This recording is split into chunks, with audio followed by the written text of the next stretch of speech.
हम जब भी किसी बैंक में जाते हैं तो या तो बैंक वाले हमसे सही से बात नहीं करते या हमारे साथ ऐसी तरह का बर्ताव करते हैं जैसे हम उनके नौकर हों। कई बार हमने ये भी देखा है कि बैंक वाले ज़बरदस्ती हमारे साथ कोई ना कोई वो अपना प्रोडक्ट सेल करने की कोशिश करते हैं। कई बार हम उनकी सर्विसेज से नाखुश होते हैं और हम कंप्लेंट करना चाहते हैं लेकिन कुछ होता नहीं है। ये सिर्फ इसलिए होता है क्योंकि हम अपने अधिकारों से जागरूक नहीं हैं। तो हमने सोचा आज हम एक ऐसा वीडियो बनाएं जहां हम आपको जागरूक करें आपके अधिकारों से कि आपका बैंकिंग सिस्टम को लेके क्या आपके अधिकार हैं, और आपको ये भी बताएं आज इस वीडियो में अगर आप किसी बैंक की सुविधा से खुश नहीं हैं या आप किसी बैंक के कर्मचारी के कार्य से खुश नहीं हैं तो आप उसकी कंप्लेंट कहाँ रेज़ कर सकते हैं, कैसे रेज़ कर सकते हैं और कैसे आपको समस्या का समाधान मिलेगा। इन सब बातों को जानने के लिए आपको इस वीडियो को एंड तक देखना होगा। Welcome back to channel. मैं हूँ आपका अपना वकील दोस्त एडवोकेट नमन मनोज और आप मेरे साथ देख रहे हैं लीगल शॉर्ट्स कि अब बदलाव जरूरी है।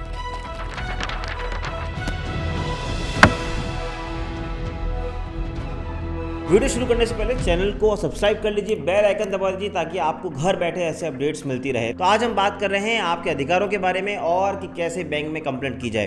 पहले हम अधिकारों के बारे में बात कर लेते हैं। पहला अधिकार है राइट ऑफ फेयर ट्रीटमेंट, यानी आपकी जाति, आपके धर्म, आपके जेंडर या इन सब कारणों से कोई भी बैंक आपके खिलाफ किसी भी तरह का भेदभाव नहीं कर सकता।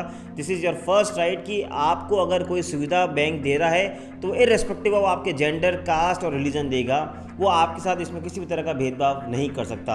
अगर आपके खिलाफ ऐसा कोई भेदभाव कर रहा है या आपको लग रहा है कि वो जानबूझ के आपको ऐसी सर्विस प्रोवाइड नहीं कर रहा है तो उसकी आप कंप्लेंट कर सकते हैं। वैसे मैं वीडियो के सेकंड पार्ट में बताऊंगा कि कंप्लेंट कहाँ करनी है, कैसे करनी है। लेकिन अब बात करते हैं सेकंड अधिकार के बारे में।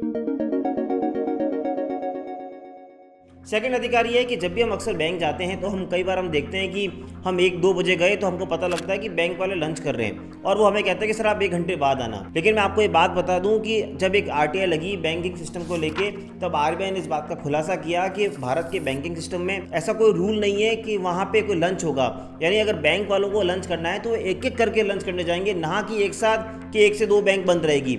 उनका ये मानना है कि बैंक को किसी भी तरह का ब्रेक नहीं लेना होगा, बैंक में लंच नहीं हो सकता, इससे आम जनता को खासा नुकसान उठाना पड़ता है। इसलिए आप कभी भी बैंक जाएं तो अगर आपको बोलें कि 1 से 2 लंच हैं बाद में आना, तो बोलना कि नहीं, मेरा अधिकार है कि आप मेरा काम करेंगे, अगर आपको लंच करना तो एक एक करके जा सकते हैं। अब हम बात करते हैं तीसरे अधिकार के बारे में।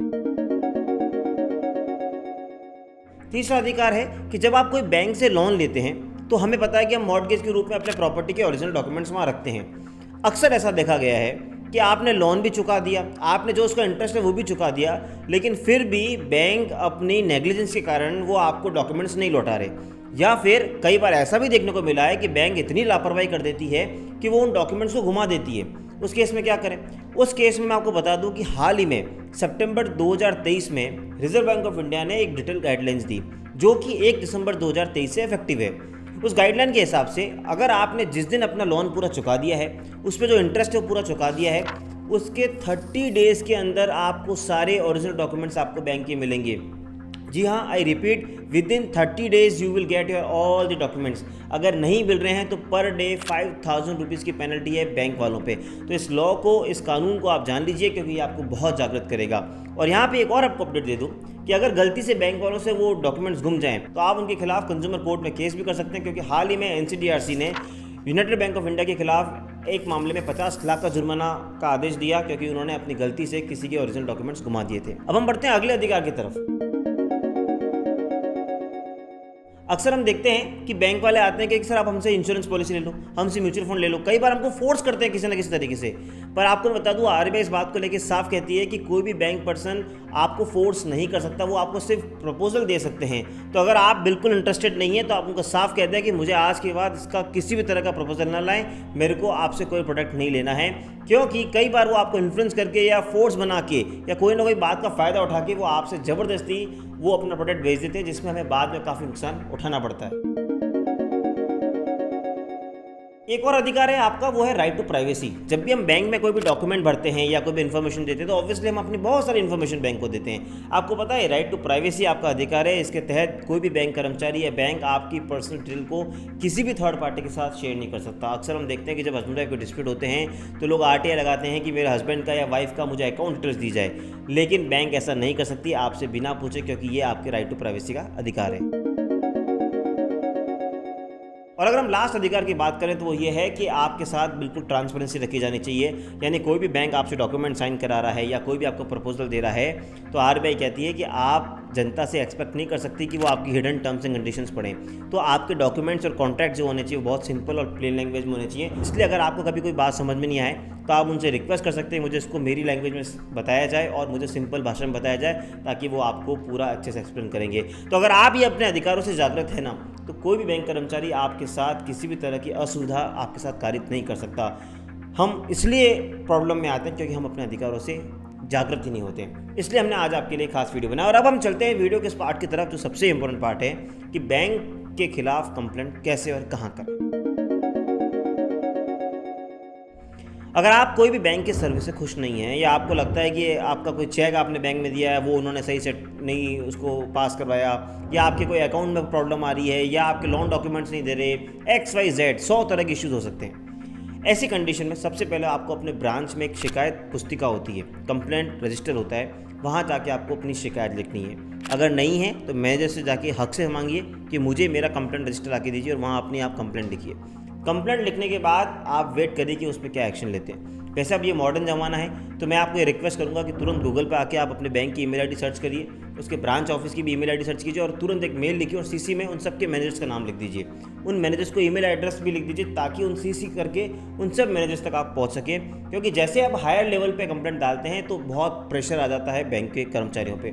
इसलिए मेरे हिसाब से पहला आपको काम करना है कि आपको कंप्लेंट करनी है बैंक में, चाहे वो शिकायत पंजिका से करें या आप अपने ईमेल से करें। अब आपको 30 दिन तक वेट करना है। अगर 30 दिन तक अगर आपके बैंक के कर्मचारी आपको जवाब नहीं देते हैं या फिर कोई आपको बैंक से सेटिस्फैक्टरी रिप्लाई नहीं मिलता है, सो इन दिस कंडीशन आप सेकंड स्टेप उठा सकते हैं। सेकंड स्टेप है आरबीआई ओम्बड्समैन स्कीम का। ये स्कीम कहती है कि रिजर्व बैंक ऑफ इंडिया ने एक सीनियर ऑफिसर को अपॉइंट कर रखा है जो आपके सारे ग्रीवेंसेस को सुनेगा अगर बैंक आपको हेल्प नहीं करती है तो। पर पहली कंडीशन ये है कि आपको बैंक को अप्रोच करना होगा। बैंक के अप्रोच करने के बाद या तो आपको 30 दिन वेट करना पड़ेगा अगर रिप्लाई नहीं आए तो, और अगर रिप्लाई आ जाए और आप सेटिस्फाइड नहीं हो तो ही आप आरबीआई ओम्बड्समैन में जा सकते हो। यानी फर्स्ट स्टेप इज बैंक जाइए, उसके बाद ही आरबीआई ओम्बड्समैन। तो जब आप आरबीआई ओम्बड्समैन में आपको कंप्लेंट डालेंगे तो आपको अपनी सारी बातें लिखनी होगी। अगर आपने उनको ईमेल भेजा है बैंक को तो वो भी अटैच करना होगा, और सारी बात लिखने के बाद you have to approach RBI ombudsman. इसकी एक और लिमिटेशन है कि आपको विदिन 1 ईयर अप्रोच करना है। अगर आपने 1 ईयर के बाद अप्रोच किया तो आरबीआई ओम्बड्समैन भी आपकी नहीं सुनेगा। इसलिए आपको 1 साल का लिमिटेशन का बहुत ध्यान रखना है। इसमें एक और लिमिटेशन ये भी बता दूं कि अगर आपने किसी कंज्यूमर कोर्ट में जाके केस कर रखा है या कोई और जुडिशियल फॉर्म को यूज़ कर लिया है तो अभी आप आरबीआई ओम्बड्समैन में नहीं जा सकते। इसलिए अगर मैं इसको सिंपल भाषा में कहूँ तो पहले बैंक जाइए, बैंक से जवाब नहीं आए तो आरबीआई ओम्बड्समैन में कंप्लेंट करिए, वो आपकी सारी समस्याओं का समाधान करेंगे। क्योंकि आरबीआई ओम्बड्समैन स्कीम एक सेंट्रल सीनियर ऑफिसर है जो आपकी सारी बातों को सुनता है और बातों का समाधान देता है। इसका एड्रेस जानने के लिए या इसके वेब एड्रेस जानने के लिए आप कुछ मत करिए, गूगल पर जाकर सिंपल से सर्च करिए RBI ombudsman scheme, you will get all the links.